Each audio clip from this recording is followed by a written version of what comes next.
জামালপুরের ইসলামপুরে অভিযান চালিয়ে ৬০৩ বস্তা সরকারি চাল উদ্ধার করেছে যৌথ বাহিনী। খাদ্য অধিদপ্তরের সিল সম্বলিত এই চালগুলো হতদরিদ্রদের জন্য বরাদ্দকৃত ছিল।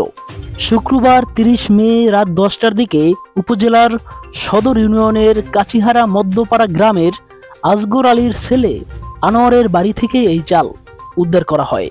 পুলিশ ও সেনাবাহিনী জানায়, গোপন সংবাদের ভিত্তিতে অভিযান পরিচালনা করে প্রায় ৬০৩ বস্তা সরকারি চাল উদ্ধার করা হয়। এ সময় যৌথ বাহিনীর টের পেয়ে চাল মজুতকারীরা পালিয়ে যায়। চাল মজুতকারীদের বিরুদ্ধে মামলা প্রক্রিয়াধীন। ইসলামপুর থানার ভারপ্রাপ্ত কর্মকর্তা ওসি সাইফুল্লাহ সাইদ বলেন, সেনাবাহিনীর ও পুলিশের যৌথ অভিযানে আনোয়ার হোসেনের বাড়ি থেকে সরকারি চাল জব্দ করা হয়েছে। আনোয়ার হোসেনের সঙ্গে অন্য কেউ জড়িত আছে কিনা তা তদন্ত করে মামলা দায়ের করা হবে।